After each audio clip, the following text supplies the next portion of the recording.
Shavua Tov, everyone. Welcome to video number 13 in our WhatsApp group. This happens to be the first story in my first book, Saturday Night Full Moon. And I translated it and adapted it from Shivkei Ha'ari, in praise of the Ari, that tonight starts his Yortzeit. And I called it Revealed on a Forehead. Rabbi Moshe Galanti was a great Torah sage who lived in Tzefat in the 1500s. He was one of the four great scholars that received ordination from Rabbi Yaakov Beirav in the biblical level Semicha controversy in 1538. This story takes place later in 1570. And Rabbi Moshe heard from his brother, Rabbi Abraham Galanti, who a few decades later became the chief rabbi of Tzefat. He heard from his brother about the extraordinary holiness of this relatively recent newcomer in Tzefat, Rabbi Yitzchak Luria, who moved there came up there from Egypt. He was a little skeptical, but he decided that he would go to see him. Maybe he could offer him something that would help him to improve his character.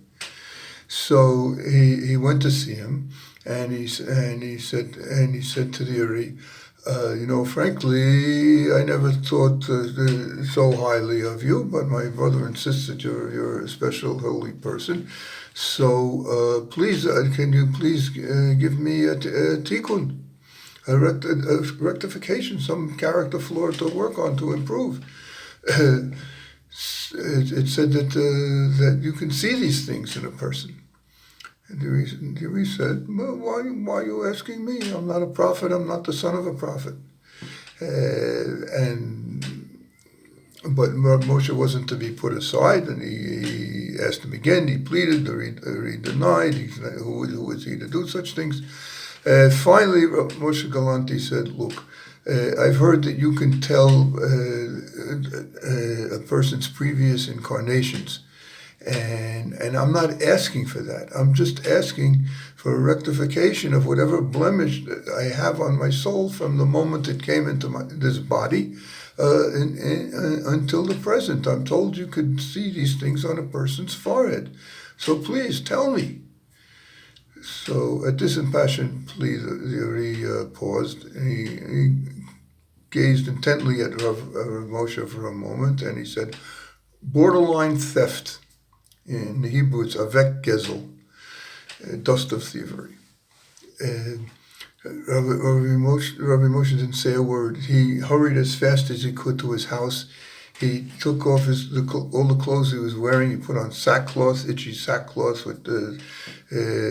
was desperately trying to do tshuva, and he put ashes on his forehead. He threw himself on the ground. He was crying. He was weeping. He was praying. He was slapping himself the entire time. And finally, he got up. He went to his factory. He owned a textile factory. Many of the sages of Tzefat were businessmen. Tzefat was a wealthy community then, believe it or not. The Ari had a silk export business, for example.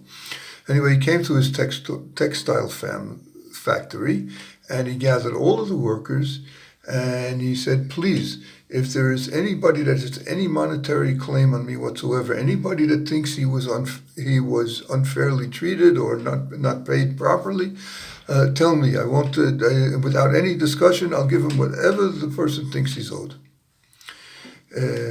All the workers insisted that he was a wonderful boss. He treated everybody very fairly, and nobody had any complaints against him whatsoever.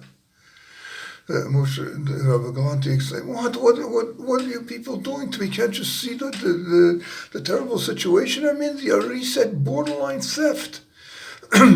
So what did he do? He took from his pockets a large sum of money in small coins and bills, and he spread it out on the ground. And he said, anybody who has if for any reason thinks they are owed any of this money, just take. I won't say anything. If it turns out I really did owe it to you, so that clears the debt. If it turns out I didn't owe it to you, it's a present. The people looked at each other, and still nobody said anything. Nobody came forward. But after a few minutes, one woman came forward and took a small amount of money. Immediately, Rav Moshe Galanti went running back to the Holy Ari, and before he could say anything, the Ari told him, "You're clean of all sin."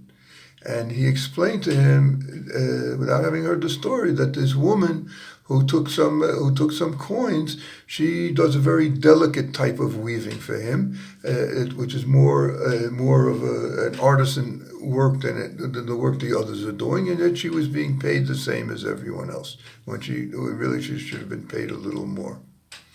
Well, from that moment on, Rabbi Moshe Galanti treated Rabbi Yitzchak Luria, the Holy Tzefat, with the greatest of respect.